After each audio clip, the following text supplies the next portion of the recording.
Ladies and gentlemen, welcome to a gloriously sunny afternoon here in South Kensington. Our guest today has a name as synonymous with the world of London real estate as that of the very boroughs themselves, Kensington, Knightsbridge, Mayfair and Heaton.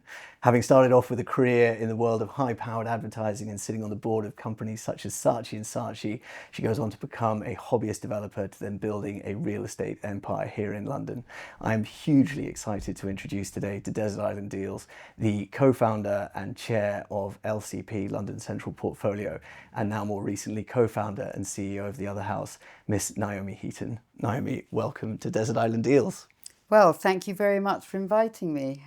It's a great pleasure to be here. It's an absolute pleasure to have you on. I've been looking forward to this for some time now. And so have I, with a lot of really intriguing questions. Yeah, fabulous. Well, but look, let's get straight into it. You understand the format. We're going to sort of work from beginning of career to ultimately talking about where we're sat today. But let's take it back then to those days at Saatchi Saatchi. I mentioned about this sort of idea of being a hobbyist developer, and I hope I'm not sort of minimizing what you were at that stage, but was there then a first deal that you would sort of pinpoint as that was the first transaction you would consider as being your career in real estate?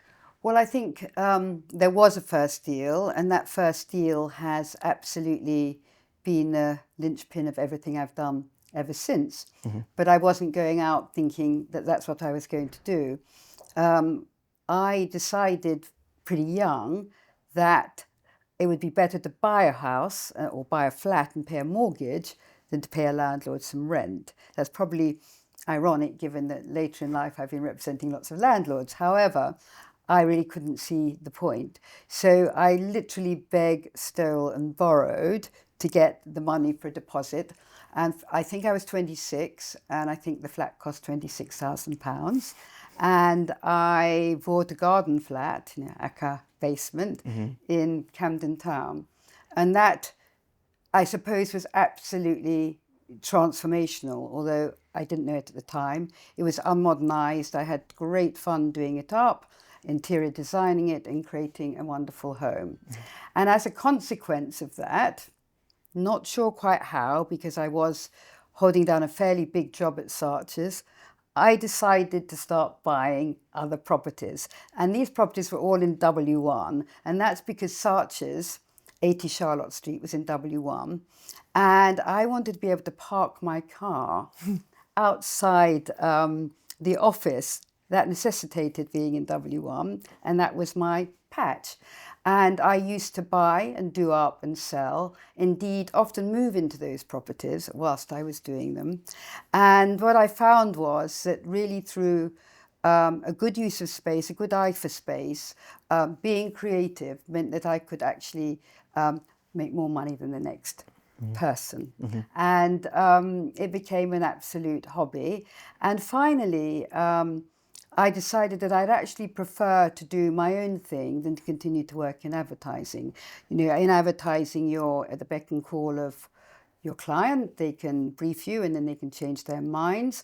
I was on the strategic side, the account handling side, a suit. Mm-hmm. And essentially you were kind of trying to bring together two parallel paths. One, the creative team who didn't want a logo, and one, the client team who wanted the biggest logo they could get away with. And finally, I decided I'd like to do my own thing. And it was obvious to me that that would be property. So to begin with, I continued to buy, do up and sell. But I realized that there was a real opportunity within the marketplace. And that opportunity was to help other investors, particularly overseas and before we had an active internet, find the right property in prime central London. How did they find it? And how did they then get it refurbished with the great British builders? And so I realised what I was doing was something which was relevant for other people. And I founded London Central Portfolio, now known as LCP Private Office, in order to act for the buyer in the residential sector. And that was just not heard of. I say it was probably one of the first buying agents in the UK, if not the first. And it was literally looking at a market need. It wasn't there to be disruptive. It wasn't there to be clever, although it has been disruptive. It was saying that this is something, a service that is required. So I then started to act for investors, to acquire their property, to renovate it. And then I realized that you really needed to bring in the rental element of it all, that otherwise you're just as good as your last deal. And that what you wanted to do was to provide a service business with a recurrent income. So it ultimately became a one-stop service of finding, renovating, letting and managing. And LCP Private Office built up a very large, substantial portfolio of rental property across prime central London. For us, that was the City of Westminster and the Royal Borough. And whilst I was doing it, I was looking at what consumers want. And my biggest lesson from advertising, which I carry with me to this day and hopefully forward, is that you need to understand what consumers want. In advertising, you're selling a product. So you have to understand what is the motivation, what the brand values, how do people identify with you, how do you relate to the consumer? That's what it's all about. And that particular lesson from advertising, looking at consumer needs and making sure you remain in touch with it, is, I suppose, what I brought through my entire career. So LCP was very much representing the fact that I'd seen an opportunity in the marketplace. And that all came from that very first deal, that very first transaction that fired in me something that I literally didn't know I had. Either the love of property or probably the fact that I am a completely entrepreneurial individual who wants to break the rules. So with LCP, we have developed this fantastic portfolio of property acting for overseas investors. But whilst I was doing that, I could see that the tenants' needs were changing. What I could see over the years is that location became much, much more important than the size of a property, particularly if you're living centrally, particularly if you're coming from overseas. What you want are the sights and sounds of central London. You don't want to have a big property somewhere in the suburbs.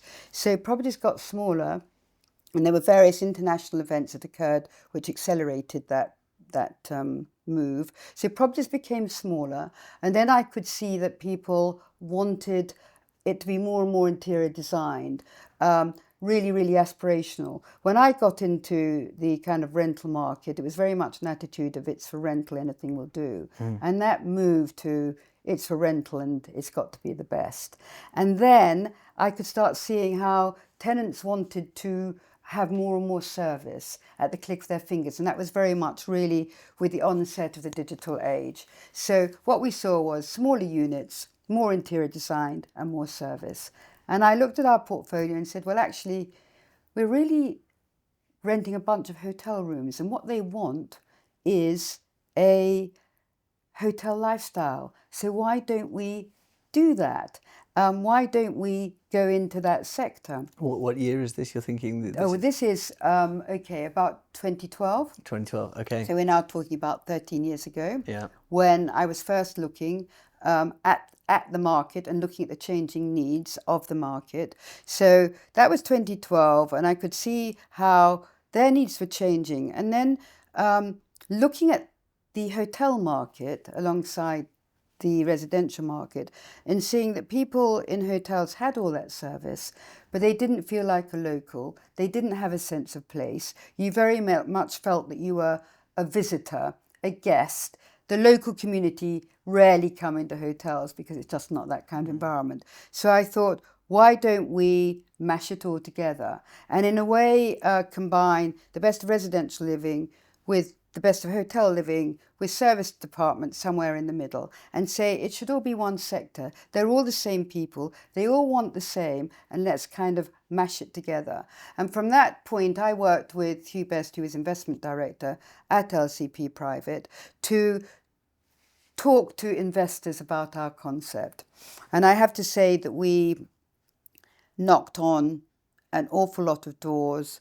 We kissed an awful lot of frogs before we found our prince. And so this idea was an idea in 2012, and it came to fruition in 2019. So it came to fruition in terms of it being realised. And then, in fact, where we're sitting now is the other house. The other house, so called because it's meant to be your other house for as long as you're in town. And it's the other house, and you can stay here for a day, a week, a month, or a year. It's a complete combination of apartment-style living, club flats, wonderful public areas where the locals can come in, and a private club where you can chill or entertain or have client meetings or whatever. It is a complete concept of what I call hybrid living, a step further than what we all talk about hybrid working. This is hybrid living. You can do everything in this place. You can live your whole life here, and some people do.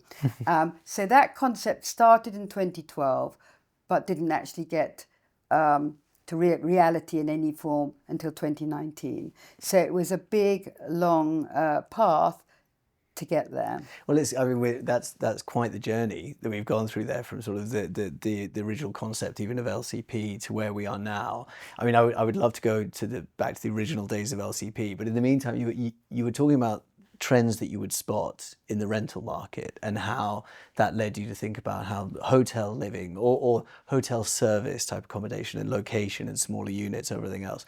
Was that quite a gradual change you noticed, or was there sort of, we were talking about 2012 is when we're talking, so we've got London Olympics is going on, there's sort of a real buzz around London at this time anyway, but had this been from, say, I'm right in saying sort of LCPs founded around the early 90s. That's right. And between that and 2012, was it quite a gradual change to that market? Well, no, there was an absolute moment, which was 2001 Right. and 9/11, Right. where the Americans stopped coming over here, where bigger units were not required anymore.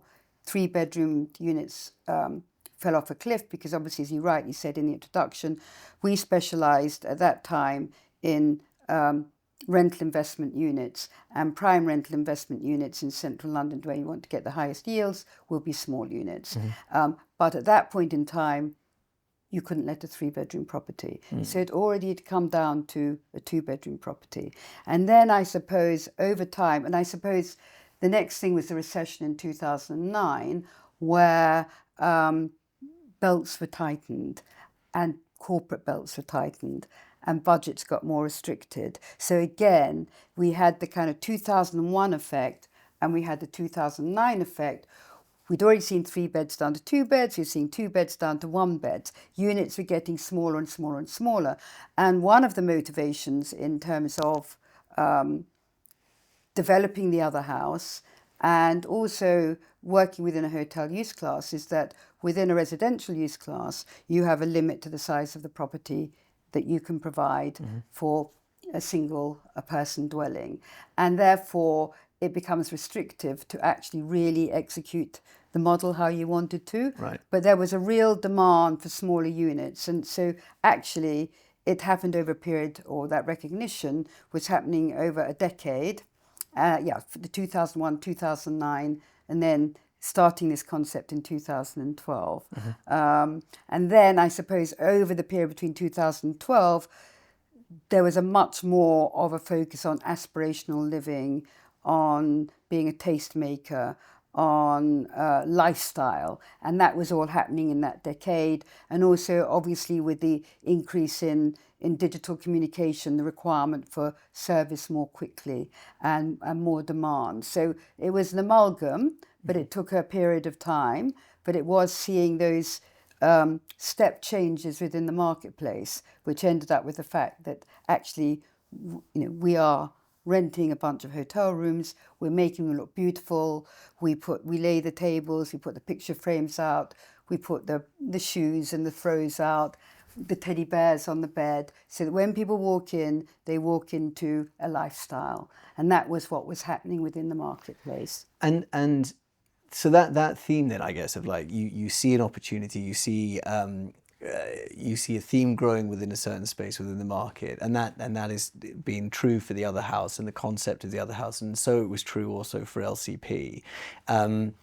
Just to going back then to those early days of LCP. First thing I'd love to know, Naomi, is you were, like you said, you were in a very exciting job in advertising, and obviously a lot of work, but it must have been hugely exciting when you see this opportunity for helping people to invest in London and to develop and to manage and let and all of these sorts of things. Was it a bit of a bind to leave Saatchi's, or was it completely clear in your mind? There was no like umming and ahhing at this stage? I had, and this is going to great detail, moved on from Saatchi's by then, Right. and I worked at another agency called Young and Rubicam. Yeah. Now, Saatchi's was the place to work.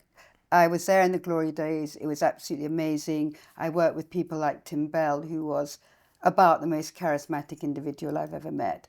It was fabulous. And I suppose probably nothing could quite beat that experience. So by the time I'd made this decision, and I was also, getting the thrill of finding property, doing it up, selling it, persuading the bank manager, I'm not quite sure how, to lend me the money to buy these properties in the days that you could take the bank manager out to lunch. I remember even with one property, I literally found the last few £1,000s on my credit card. But I never felt I was risk-taking, and then that's another interesting thing. I felt that I knew the market and I knew what to do, and I had the right tools of the trade to make it work. So actually, of course, advertising was immensely exciting, but in advertising, you have a client, and suddenly, or you have a client who's dictating the rules of engagement, and suddenly you set up your own business, and of course you have clients as well, but you're also dictating the rules of engagement. You're dictating how you want to do it. And obviously, this was to do with acting for the investor. It was to do with finding the best possible deal and negotiating the best possible price. It also was creating beautiful interiors, which has always been, or transpired to be, a passion of mine. And of course, it's a financial instrument. So it was also a really enjoyable process, but it was also a process that was giving people some very good returns on investment. So I don't think, and in fact, the truth is, I move on. Yes. And I don't look back. And I look at the next challenge, and what's been has been, and hopefully all the things that have been are adding to my ability to do more and to do better and be smarter. But it's always looking forward. And did you have people telling you this seems like a crazy idea, Naomi? You definitely shouldn't be doing this. Look at the career you've got at the minute. Well, you're going to go back and start this business. What? Because it was that idea of buying, redoing, and renting out. You were saying it wasn't a big market trend at that point. So did it seem quite out there as a business proposition at the time? I think that if anyone spoke to me, I didn't hear it. Okay. And I knew I could do it. Yeah. And it's fabulous running one's own business. Yeah. And following one's vision. Because the autonomy element was important to you as well. Just as much as you saw, I know I can make this work, it's as attractive to have a business that you can build, you can build it, you can make it work, but also you being your own boss. Yes, but also producing a product. I mean, the beautiful thing about property is it's tangible and you have an end result. Right, yeah. It's not like many services where the end result is not really very tangible, but you can walk away and say, look, I created this. So I don't feel anyone held me back at all. Or certainly they maybe tried to. And if they did, I didn't hear it. And it was the right move at the right time. Well, clearly. And in terms of that beginning stage of LCP, what does it look like? Were you a sort of one-woman band doing all of this stuff? Did you have a team that you built through your own development? I started it with another woman. Right. So we were a two-women band. Right. She later departed. She went on to do other things. And then obviously I built up the company on my own to the wonderful team I have. And of course now I'm a CEO and founder of an equity partner of the Other House. I'm no longer executive at LCP Private Office.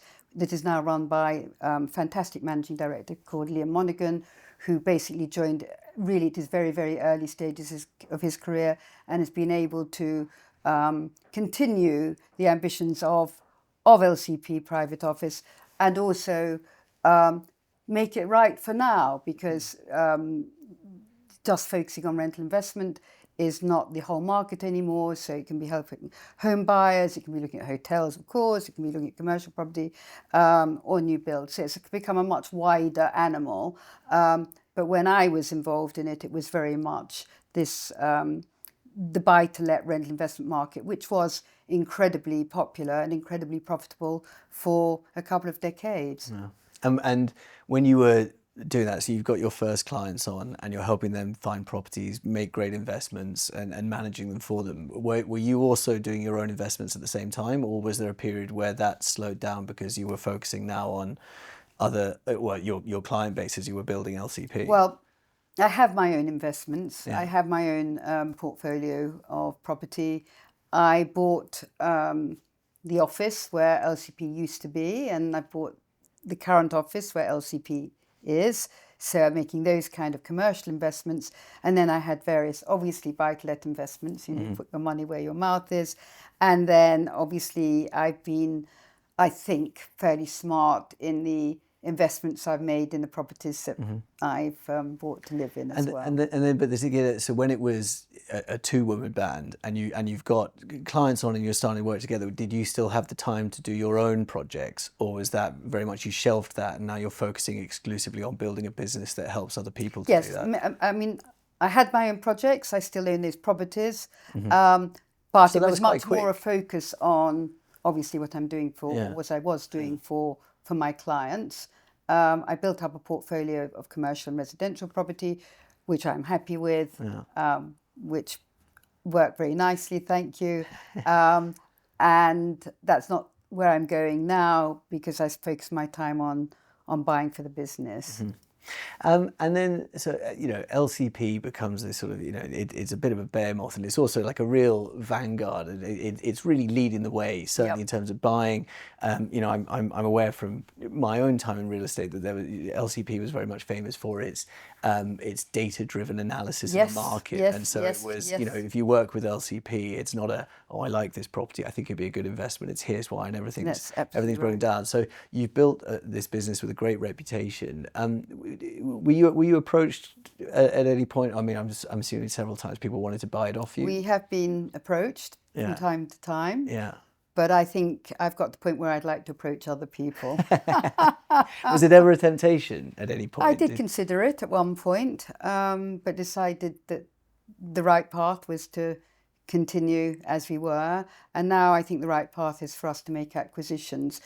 But you're absolutely right in saying we are incredibly data-driven. Data's been really important to us. For every property that we would recommend to a client, we would analyse all their costs and expenditures and income and so forth, so that they knew what they were buying before, or they knew what they were getting into before they bought it. And the numbers side, unless you're buying clearly for your own home, where of course the emotional side and what's right for you is of paramount importance, it's an investment. And I suppose that is where we were different, and probably still are different, in the fact that we see these as investments, and that therefore we need to be as rigorous from a financial perspective as you would be with any other kind of investment. And I always said our clients were smart international delegators. They were smart because they knew that actually other people would know more than they would, so they weren't going to rush headlong into buying a property because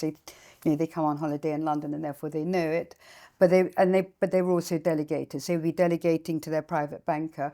They would be delegating to their private lawyer. They were delegators. They wanted the job done. They wanted to be hands off, and they wanted a company that would trust them. And that obviously, I mean, that's something that LCP continues to stand out for to this day. If we go back to the sort of the 90s, but going into the 2000s, was that particularly a big difference maker between that and sort of, I know that buying agency started to develop as a business over that period, but generally the reputation of estate agency in London at the time, because I think Lonres and all of these sort of things didn't come along until much longer. Was there much of a concept of sort of, you must have had a much bigger data sample of London than a lot of your competitors. So was it much of a concept at that time of like, data-driven investment in London? Well, it's absolutely data-driven, and of course it was founded on intimate knowledge of every street and every property in central London, because you all know that which side of the street you're on, what view you've got, it all matters as to the value of a property. So in terms of on-the-ground knowledge and in terms of our ability to financially analyse data, I think we were streets ahead. Obviously, Lonres has come in. I can't recall exactly when they came, but they were fantastically innovative and have provided a fantastic formidable fount of data, which is incredibly useful. But we were probably the precursor, and in a way our knowledge is more hands-on, because data is very, very important, but obviously the sense of what is a good investment is equally important. As you always say, it's an art and a science. Well then, thank you very much, it's a great segue. We get into our second question, talking of investments and transactions.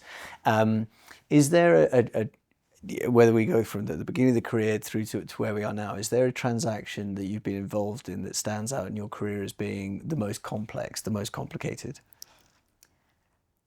Okay, so there are two kinds of transactions. There's the kind of business partnership transactions, which I'll talk about, and there's also the real estate bricks on the ground transactions. So I think I'll start with more of the kind of the business transactions, because I think that will be a segue into the property transactions. Yeah. Because obviously from 2012 we were trying to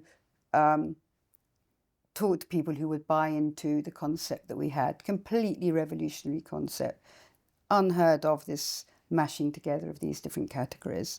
The thought of someone staying here for a night or staying here for a year. And by the way, it's called the other house because it's your other house for as long as you're in town, whether a night, a week, a month or a year.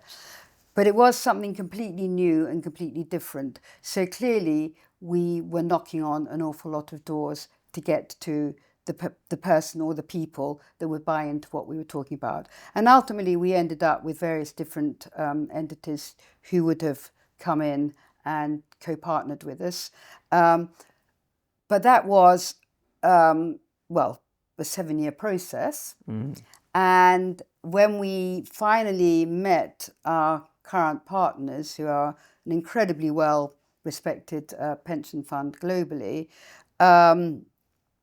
they completely understood the idea of extended stay, flexible living, the fact that the business model that we have is a very robust business model rather than just totally concentrating, as hospitality does, on a transient stay model. They got it. And that was clearly a very exciting moment, and partnering with a pension fund rather than necessarily private equity was also very, very attractive. But it then took a year of them doing their own due diligence to ensure that they were happy with the model, they were happy with partnering with LCP. So that was an immensely complicated, time-consuming transaction to get to the table and then finally to sign. So I would say that from a financial transaction point of view, that has to have been the most complex and the most exciting and the most intense. And it clearly opened the doors to coming up with this new hospitality concept. So that is from a from a business point of view, was the most exciting and complex transaction. Then, from a real estate point of view, we have so far acquired 3 assets. So we're sitting in our first asset, the Other House South Kensington, which I'm looking forward to showing you around if you haven't already seen. I'm looking forward to it too. And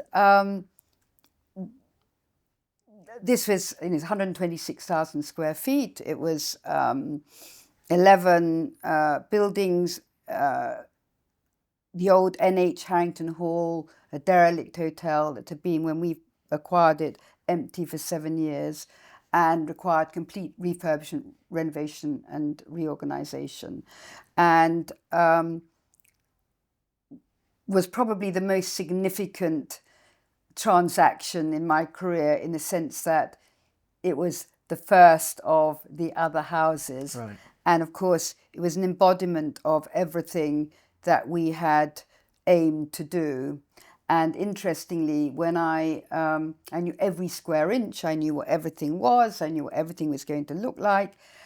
But when we opened our doors, what I hadn't anticipated is it would have a personality. Yeah, right. That properties have personalities, and it had its own personality the moment we opened the door. It was chilled, it was cool, it was zen, it was your other house, and that was really fantastically exciting. But of course, it was an embodiment of a business model where we were looking at, for example, the inverse seasonality that there is between transient stays in a hotel, which are very busy in the summer, but very low, particularly over Q1, and the long stay residential sector, which tends to be very busy from September to March, April time, and then slows down during the summer. So you end up with a very high occupancy model, because you're taking 2 different markets with 2 different timescales and mashing it together. So, and I'm sure we'll talk more about that. So South Kensington's, the Other House South Kensington, was of course the realisation of 10 years of work. And of course, we'd done all the renovations during COVID. Literally, 10 years pretty much from idea inception to reality. But I think the most complex transaction of my career has been the development that we're doing in Covent Garden, because we're opening the Other House, Covent Garden, in September. We'll have our soft opening then in September. And that has been an amazingly complicated project, because it's right in the heart of Covent Garden. It's 7 different buildings. 4 of them are listed. A lot of them were built in the 1800s. They have been decrepit to varying extents as we've gone through the project. So we've had weak foundations, weak walls. We've discovered... I bet you loved finding that out. Absolutely. Which we obviously did a lot of investigation before we started, but they're just things you couldn't find out. We found a lot of animal bones. We found a Victorian sewer. We've had the inevitable doses of asbestos when you have to close down bits of the site. So it's been immensely complicated. We've had 20 different professional consultancy firms working on it. The application involved 681 different documents. You're really involved in every single stage of this, like the way you're able to talk about this, from finding asbestos to understanding the legal complications. Like, you were involved in every single. Yes, I mean, I'm not day-to-day involved. No, but you have. I know everything that's happening. I'm involved in every aspect of the business. So whether it be the development, the interior design, the PR and the marketing, the commercial side, the people and culture side, and I'm sure I've missed out some departments people are going to be really, really unhappy about. But nevertheless, I'm involved in absolutely everything, because the importance is we have a concept, we then have to make sure the delivery is as good as we can possibly make it. And I'm a great believer in the 80-20 rule. And I feel that when this was a new brand, a new concept, and a new operation. And easy as it might sound to be able to combine short stairs with medium stairs with long stairs, it's highly complex, and meeting the needs of all of them. And the fact that we have our bistro and our cocktail bar, and we have our private members club, and we have our club flats, where in a club flat you walk into your sitting room and your kitchenette before you go into your bedroom. Entirely different from what happens in a hotel, where it's bathroom, bedroom, maybe a sofa. It was a completely different concept, a completely different operation, and also building a brand. And I know a lot about building brands, obviously from my history, it's quite difficult building a brand also when you've only got one property, because to some extent we are, to all intents and purposes, an independent property, which is why opening Covent Garden will be so phenomenally exciting, because suddenly we have two. It's not just the Other House South Kensington, it's the Other House Covent Garden, and then it'll become the Other House Belgravia. And of course that's the intention, to have other houses in all the prime villages of central London. But I am involved in every aspect. I know everything that's going on in all elements, and the fact is I understand that a brand has to live up to expectations. You can't let you've got to understand what your consumer wants, what your public, what your user wants, and then you've got to make sure you deliver it. And that actually means that you have to be incredibly detailed. And I think people kind of wonder, how could a CEO be so interested in the detail? But the reality is that every brand touch point and every resident touch point has got to be right. Everything. So how it looks, how it feels, and the service delivery that we provide. And that means constant refinement. I'm also aware that we did get 80% right, and I don't think that's bad. But then we've got that other 20% to get right, so that we are the best version of what we possibly can be, and so that we always stay ahead of the curve. And what I'm really hopeful for is that when we open Covent Garden, we will have learned a huge number of lessons from South Kensington, which can then immediately be imported into Covent Garden. Now, I know Covent Garden will, there will be other areas of issues, other areas that we have to tackle, because, of course, South Kensington is a beautifully residential area full of wonderful garden squares, and Covent Garden is a bohemian, highly bustly area, so entirely different in personality. So clearly there are going to be other influences that we need to think about, but we will have established the idea, and Covent Garden will make South Kensington more exciting, and South Kensington will add a value to Covent Garden. But the other really important thing for me is, in terms of brand, is that people have to know that they are in a similar offering. Now, that doesn't mean being identical or cookie cutter. No. Absolutely not. So really, this place is, well, South Kensington is highly maximalist, highly quirky, quite zany, cool and different, very different for South Kensington. And that is how we will be for every property that we acquire and we renovate and design. However, Covent Garden will be more Art Deco, more theatre land. So we will take from the personality of where we are. But the actual delivery will be the same. So we have Brasserie, the other kitchen, and we have our cocktail bar, the Isle of Monkey. And that will always remain the same. We have our fantastic private members club with 2 lounges, the pool, the spa, the room, the wellness facilities. And that will be the same in Covent Garden. And we will have the club flats as well. So when people come to Covent Garden, it will definitely be a sibling. It won't be the same, but it'll be a sibling. So people will know that they are, and will feel immediately comfortable, which is what we want to do, because you could be staying in your other house, South Kensington, one day, but you could be staying in your other house, Covent Garden, another day. And that's another really important point. The other house was called the Other House because of what it represents. But also, if you want to build a brand quickly, you keep the name the same. So you don't have different names for each property, you have the same name, so that we can really consolidate the brand, quite apart from the fact that it expresses exactly what we wanted it to be, that people should feel at home here and should feel in control here and have great experiences. We're also highly committed to making a positive impact, and that's both from the sustainability front and also from the social impact front. And of course, because we are owner, developer and operator, we can actually make sure that we deal with all aspects of the process sustainably, because we're here for the long term. Yeah, you can take a long view on that. So we build better, and then we, for example, with our interior design, we used local UK manufacturers. You'll find that we have lots of wonderful old books. You'll see all our art. I don't know whether you can show this anywhere in the camera, but it's all upcycled. So it's vintage art.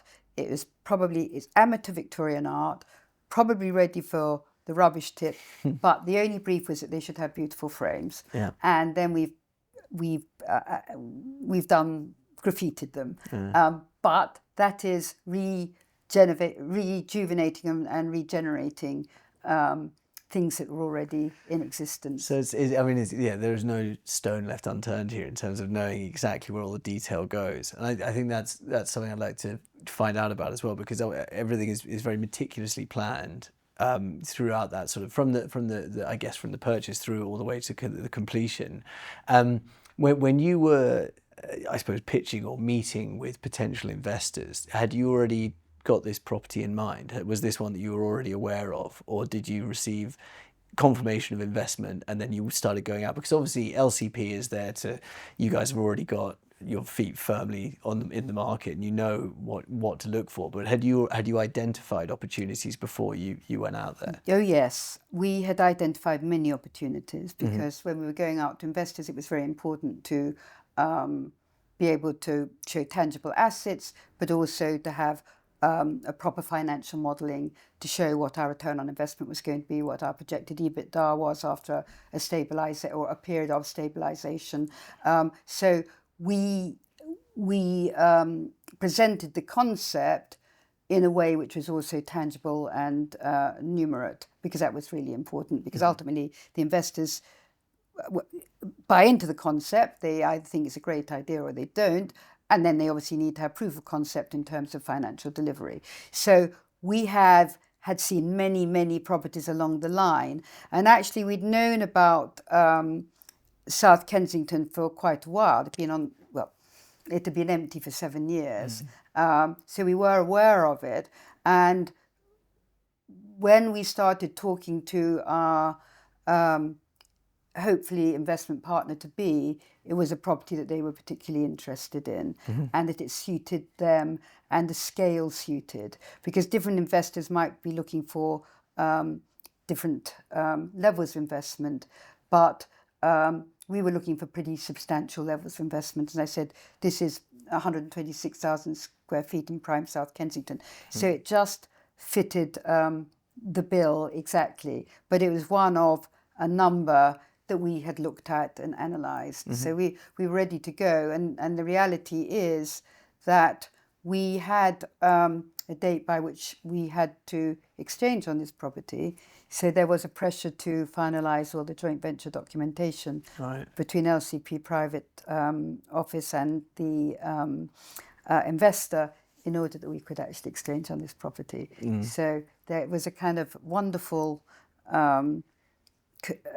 elision between the buying of this property and the agreeing of the partnership, which kind of just slotted together exactly right. Was any of the excitement, the inevitable excitement that came from exchanging on this and obviously agreeing the terms of the partnership, was any of that slightly clouded by the sudden daunting feeling of like, now we have to actually start doing this? Or was it all just enormously exciting to then we can start, because you've obviously already started thinking, or working probably quite significantly on the designs and how everything is going to work? Was that a moment of gulp, we've got to get on with this now, or was it all just like incredibly exciting? There was no gulp. Right. It was just incredibly I exciting. bet it was. And it was just the opportunity to bring to market something which really hadn't been thought about. And of course, what really has helped us, of course, ironically, it was the pandemic. Number one, we could construct. We constructed right through the pandemic, Yep. which meant that we were able to carry on our business. We had to close the site down a couple of times, but we could continue our business.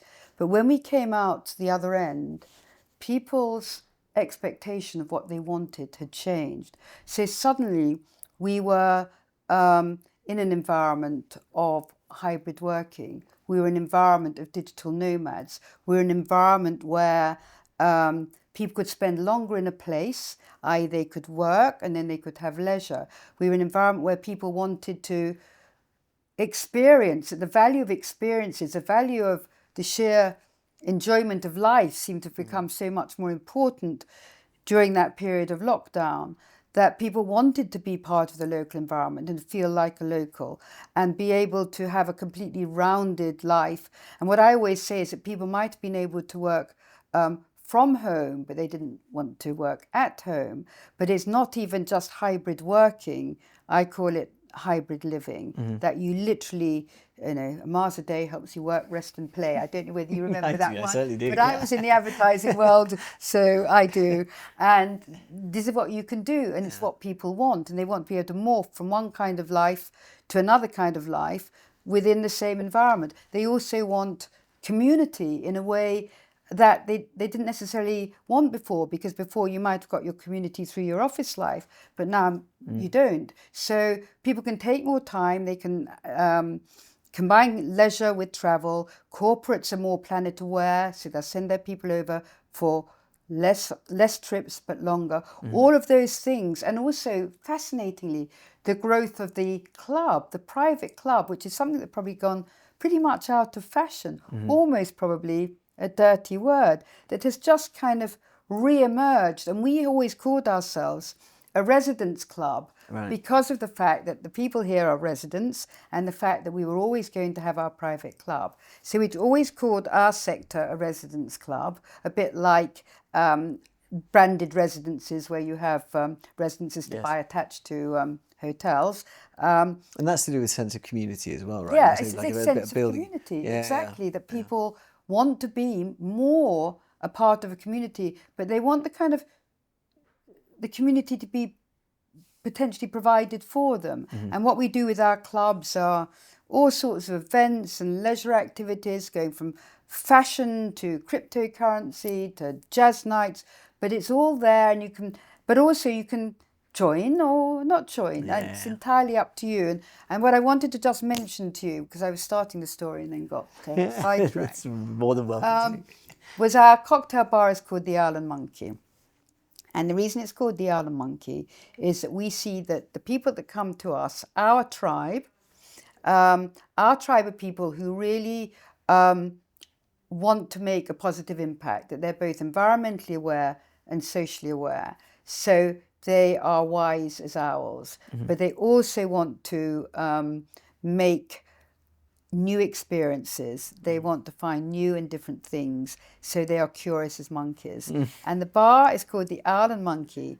And that really personifies how we see ourselves and our tribe, owls and monkeys, caring and curious. And that's really important to the whole vibe and ethos of the Other House. Did you say that the owl and monkey concept will repeat? Oh yes, so there will always be an owl and everywhere, monkey. and we will have the other kitchen everywhere, and we will have the club and the lounges there, which are called, for reasons I won't bore you with, Hogsmire and Keeping Room, and they will be everywhere too. In Covent Garden, we also have an additional bar, rooftop bar, right at the top of the building, which will be amazing, called the Peacock Lounge. But they will always, and when we open our next property in Belgravia, it will have the same spaces again. But as I say, always looking different. There'll always be a sense of discovery, a sense of newness. Yeah, I mean, I'm sure just as LCP was enormously exciting throughout the process of working with it. And so the other house is, I mean, obviously I can tell how deeply immersed in this process you've become yourself, and in the finer details as well as the overall concept. Yes. This idea that I think, we've got in there sort of the complicated transaction and the significant transaction. Do you think with each purchase of a new other house property that will become in some way the most significant in your real estate life? Or do you think that South Kensington will always be that first step in this amazing journey? South Kensington will always have a very special place because of the fact it was the first. Yeah. It was the first embodiment of what we were aiming to do, and it's still on its stabilisation journey. We've only been fully open for under 2 years, but it's immensely exciting seeing the progress and how it's delivering to its business plan, and we're terribly excited about it. Covent Garden, of course, is the most wonderful site, and when I first saw it and walked around it, I thought there's no way we're ever going to be able to get this property. And you can imagine getting a crane into the centre of it, right in the middle of Covent Garden, and it is going to be phenomenal. Yeah. So that is very exciting in a different kind of way because of where it is and because of what it is.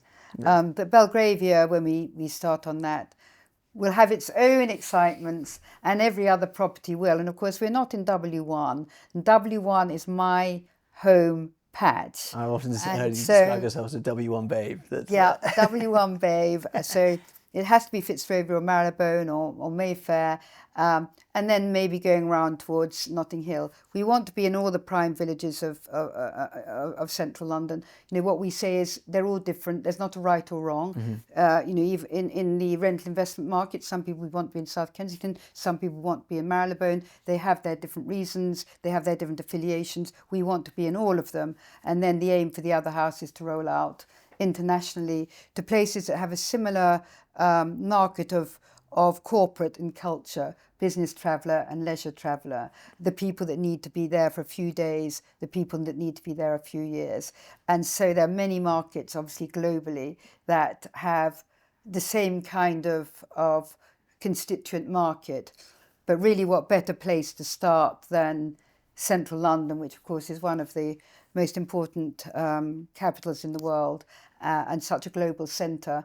And we will be able to take what we have and all our learnings and perform and deliver on an international platform, which will be, of course, immensely exciting. It's fascinating to hear about, from concept to delivery, and all of the many pieces that had to move in order to get to that position of finally exchanging on the Other House South Kensington.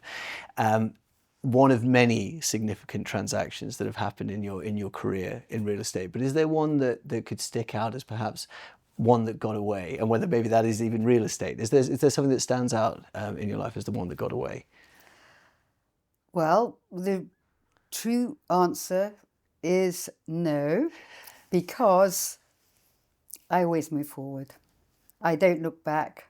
If it doesn't happen, it's not to be, and we just move to the next one. So I literally could not tell you about any that got away or any I felt sad or disappointed about, because we're on to the next. But do you know what, though? That is going to lead into something else, because this is actually a theme that I suppose, like, when I was thinking about questions of challenges and whatnot, I thought that perhaps this was going to get into something of like, oh, if only that had happened this, but things turned out for the better. But a consistent theme now we've had with some really incredibly high-performing people is this concept of like, it never got away because it wasn't mine. I didn't have it. How could it get away from me if I hadn't completed on the transaction, or if it hadn't gone the way that I'd expected it to? And this ability to move on. So I suppose is that something that you've been able to rely on in your career? Is this ability to it wasn't to be, and we move on to the next thing? Maybe that is something that combines entrepreneurs, that mindset of always moving forward and never looking back, and not worry. I mean, if you make mistakes, you obviously try and learn from them, but then you don't harbour on them. But equally, never congratulating oneself either. You do something, you move on. If anything, you may think, well, I could have done better, I could have done this, I could have done that. But you're never going to sit on your laurels. And I think that's probably an entrepreneur's thing. In a way, nothing is ever good enough, and you have to keep on moving forward. But certainly with property and indeed with any facet of my life, I move on, I look forward. With my people, I will tell them what I think. That could be quite forthright, but once I've said it, that's it, move on. Move on.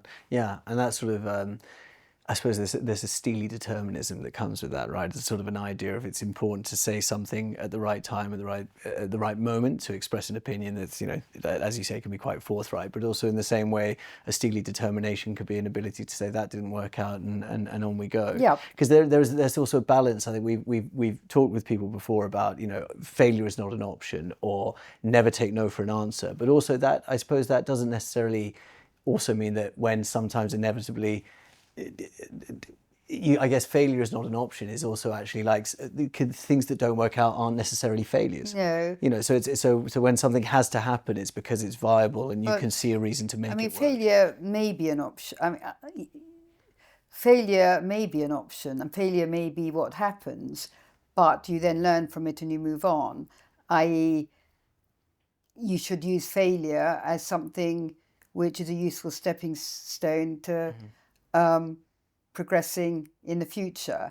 But certainly, I only look forward. I never look backwards. And I know I'm one of these people who can shrug my shoulders and say, okay, on to the next. That's that. That's history. This is a mild segue before we get into an important property in your life. But I'm interested to know, because I've having sort of, you know, watched some of the interviews that you've done previously in the past, Naomi, and reading up articles and so on.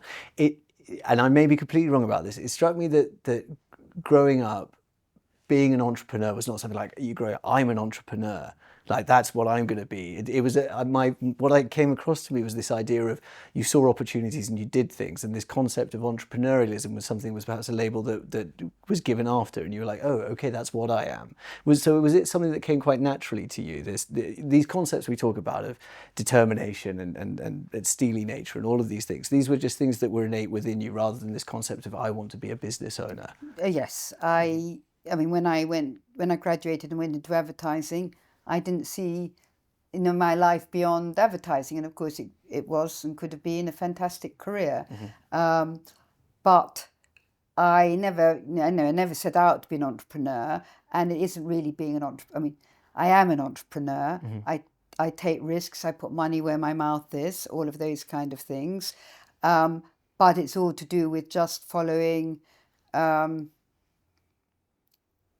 where the trails, the kind of trails of bread lay, following where you can see there's a consumer requirement and a consumer need, and that means always remaining attuned to it. So you can't just do something, and in a way that's what the hospitality business did. They'd done something and then they just got stuck with what they're doing because they hadn't actually looked at what their customers really wanted. So it's not stationary or static, and what you do today may not be what's needed in 5 or 10 years' time. So you've got to keep on being aware of what people want and being relevant to them, and also not letting them down. And successful brands do not let their customers down. That's really, really important. There's a bond of trust. I mean, they're like a friend. So I didn't set out to be an entrepreneur. I have just kind of done what seemed to me obvious and in front of me, but I did have the guts to do it. But even that is not like me saying, oh, I'll pluck up my courage and do it. It was just a natural next step. Because it didn't necessarily seem like even necessarily a calculated risk. It didn't feel like risk at the time, because it's like this. I see this opportunity. I've understood it. Yes, exactly. Do you think if you had, for whatever reason, stayed in, say you hadn't got the real estate bug because it hadn't occurred that I'm going to buy instead of renting, do you think, given your characteristics, that inevitably you would have set up your own agency? Advertising, you think that feels, I mean, I know we can't look into the glass ball and see this stuff, but do you think that would have probably been what would have happened? I think there would have been a distinct possibility at some stage to do that. I have to say, at the time that I left advertising, it wasn't something that even occurred to me. Yeah. But of course, I am someone who always moves forward. Yeah, yeah. It's very interesting for me because I do think there is something different about you in terms of the way that you're. I don't want to say it's humility because I think you're well aware of the achievements that you've had in your life, and not that I'm saying you've been lauding them now, but it's about, I think there is just, it just seems like a very pragmatic approach to life, and entrepreneurialism came as a result of the very practical way of thinking, and that is just happens to, entrepreneurialism and business happens to be a byproduct of that. So I know that's not a question, but anyway, it's just more of an observation. I'll accept it as an observation, yes. So, as someone then who has, as you say, properties can develop their own personalities, and certainly this is something that has come out of South Kensington, and you've dealt with an awful lot of real estate in your life. But is there one particular property that stands out in your life as being the most significant to you or having the greatest impact on your life? Well, I suppose this is a very cheesy answer, but it is my home. Mm-hmm. Without doubt, is the most wonderful property. My husband-to-be at the time was very much a North London NW boy. He had a lovely house in Hampstead opening onto the Heath. And I was a completely Marylebone girl. Actually, there's like a Pet Shop Boys song about this. It's like Exactly. I found, or in fact, I have to admit, my then managing director of LCP Private Office, George Hankinson, found a property which was right on the edge of Regent's Park, looking over Regent's Park, but only 2 or 3 minutes walk from Marylebone High Street. Mm. It was probably the only property that we would ever both have agreed upon. It's a beautiful John Nash house, and it's absolutely right for us. I put the offer in immediately without any consultation or whatever. It was the right property. It's also absolutely beautiful. I never come home at night without wondering at the beauty of the architecture around me. And obviously we've been able to make it our own home, and it's full of quirky, different objets and collections and art, rather like here. And in fact, some of our reject stuff is here that went into the present cupboard. And it's just a place of great happiness. Yeah. So, and it's a place of great beauty, a place of great happiness. And I couldn't think of anywhere else I would want to live more. And also crowns a very, very happy and wonderful relationship that we have. So yes. That is the choice. And I'm not surprised. It's a gorgeous home. I know there's been a few pieces about sort of the interiors in there, and actually I was interested to know that when you saw it and knew immediately this was the property to buy, did you see what it was going to look like as well, or has that also sort of formed a personality over the time that you've lived there? Well, I suppose I knew to some extent what it would look like, but it has definitely formed its own personality. Because actually, as we've been over the years to an awful lot of auctions, whether it be Christie's or Sotheby's or Bonhams, and we bought more and more and more stuff. And my husband is an absolute avid collector of stuff, which I then have to try and organise. But there is so much stuff in it that we can't actually fit any more stuff in, which either means that we're going to have to sell and rebuy. But it has its own personality everywhere, mm-hmm. and it's just fun. And so the finding of that property was a great day. The purchasing of the Other House South Kensington was a great day. If we were to look at the great days that have been over the course of your career to date, is there one that stands out above all else as being the number one red letter day? Well, I would say that the biggest red letter day was signing up on the joint venture between LCP and our joint venture partner, and obviously buying South Ken and Covent Garden. Every one of those assets is a red letter day. They all take time to find, they all take time to analyse, they all have one kind of challenge after another. So each of those properties are red letter days. And also the opening. So when we open Covent Garden, that is just going to be the most amazing day. So I think in terms of standout properties, these have to be the standout properties. And do you think there's an element of recency bias there, which is perfectly acceptable given the scale of what has been achieved with this? But do you think, I mean, there is a very clear line between that sort of decision that I'm going to help people buy and invest in London and to help them to build great businesses and make great investments, to, you know, I know this isn't the peak, but us sitting here together chatting today in the other house, that is, you can draw a very clear line between those two things.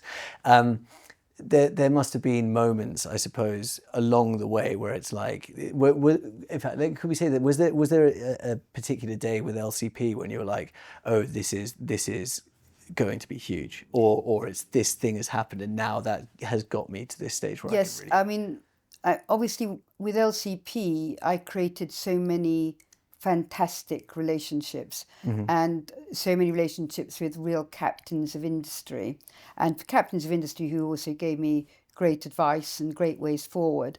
And I think every time that one developed those relationships with people that one really admired and respected, but who could also be a conduit to generating more business, those were real achievements. And of course, I did an awful lot of traveling for LCP.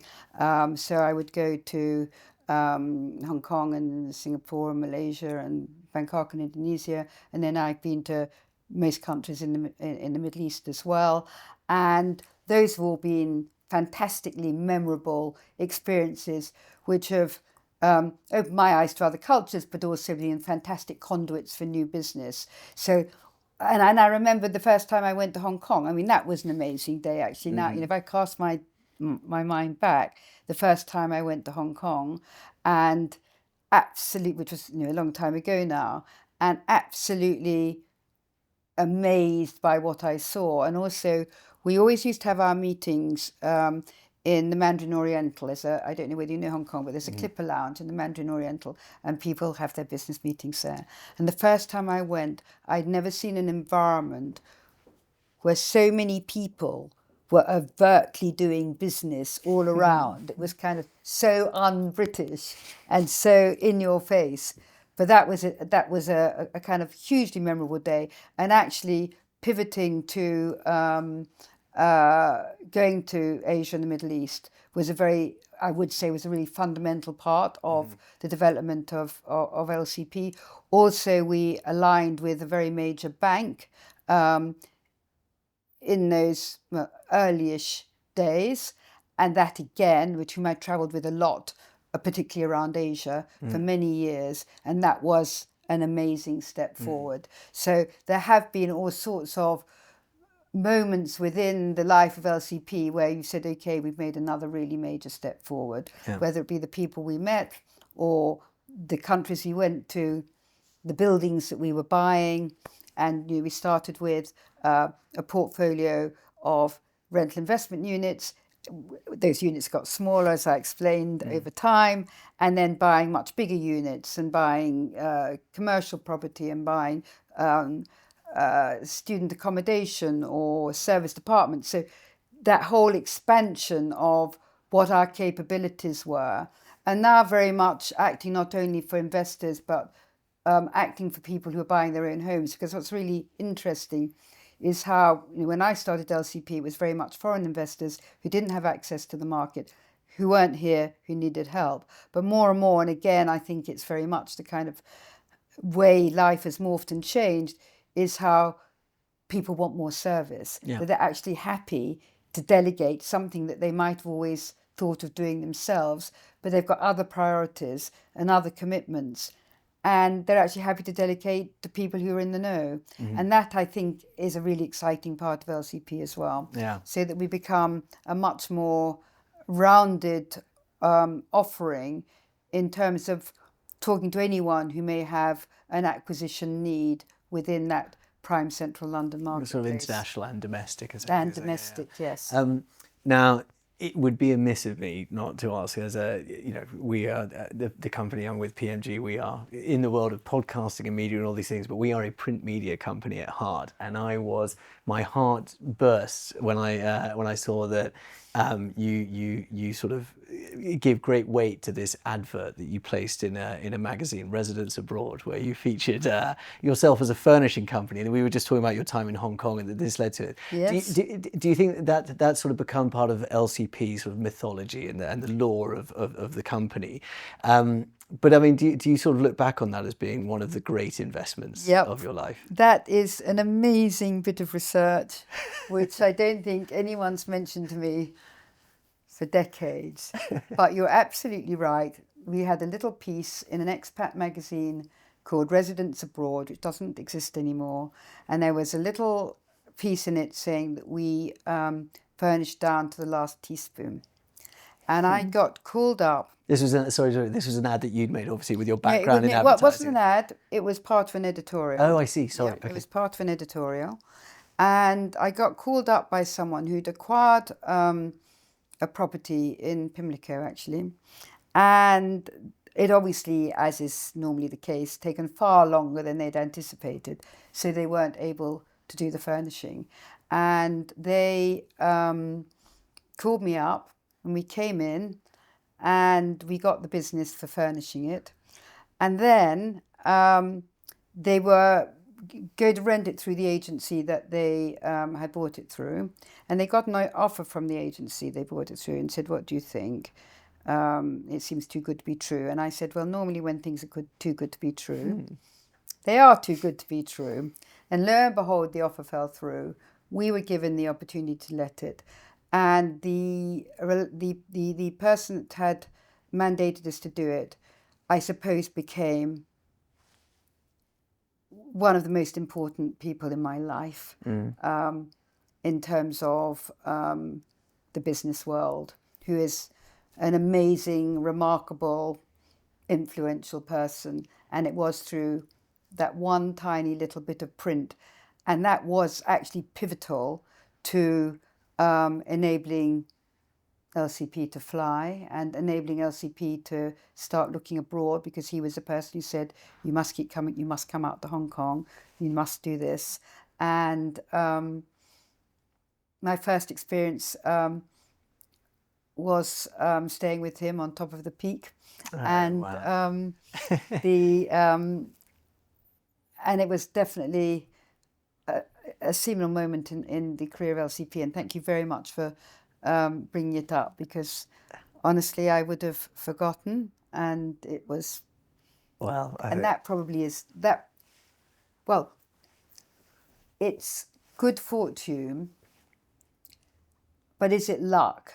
You know, I feel when I say we were lucky that we paired up with the joint venture partner, we did. But then I think about how many hundreds of doors we knocked on. So you do make your own luck through persistence and drive and not being deterred.